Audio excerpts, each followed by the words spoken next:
জয় গুরু, জয় গুরু, জয় গীতা, জয় গীতা।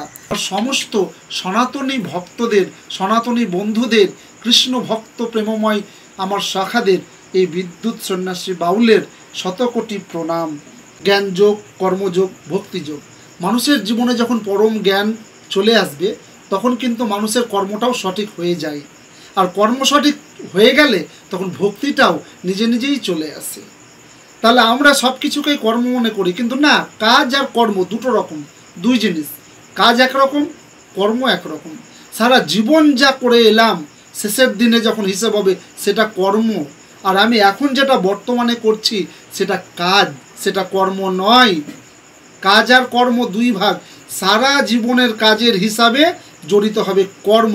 এই জন্য মানুষ বলে ওর কর্মদোষেই এরকম হলো, ছেলেটার কর্মই খারাপ ছিল, বলে না?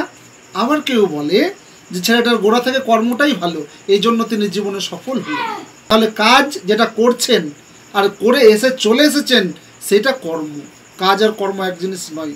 তাহলে কেন কর্মযোগে থাকতে বলছে?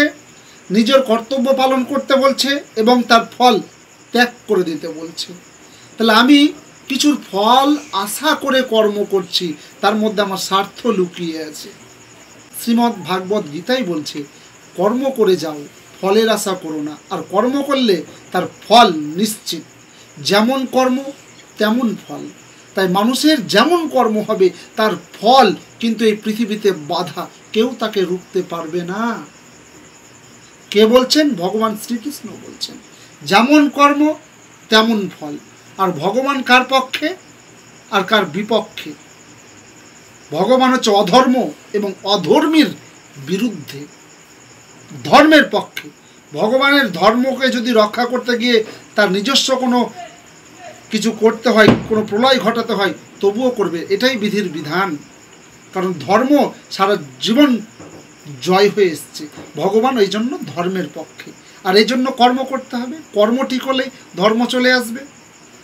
জ্ঞানযোগ কী বলছে? ঈশ্বরের স্বরূপ দর্শন করা এবং নিজের জীবনের যে জ্ঞানের গভীরতা তাকে বৃদ্ধি করা এবং জীবনে যত রকম জ্ঞান আছে তাকে লাভ করা। আর ভক্তিযোগ, ঈশ্বরের প্রতি অগাধ ভক্তি, বিশ্বাস, ভালোবাসা, সুখ, আনন্দ, প্রেম, প্রীতিতে নিজেকে ভরপুর করে রাখতে হবে। সবসময় জানতে হবে যে আমার হাজার বিপদের মধ্যেও, হাজার অভাবের মধ্যেও, হাজার কষ্টের মধ্যেও ভগবান আমার সঙ্গে আছেন।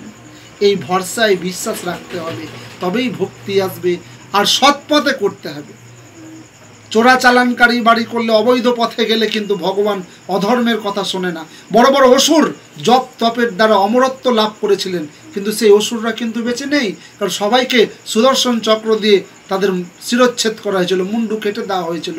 কারণ তাদের জ্ঞান বুদ্ধি সমস্ত কিছু ছিল অধর্মের পথে। আর ধর্মের পথে যারা ছিল সে ধর্ম প্রতিষ্ঠা হয়েছিল। আজ এ পর্যন্তই। হরে কৃষ্ণ কৃষ্ণ কৃষ্ণ হরে হরে, হরে রাম রাম রাম হরে হরে। জয় গীতা, জয় গীতা, জয় গীতা, জয় শ্রীকৃষ্ণ।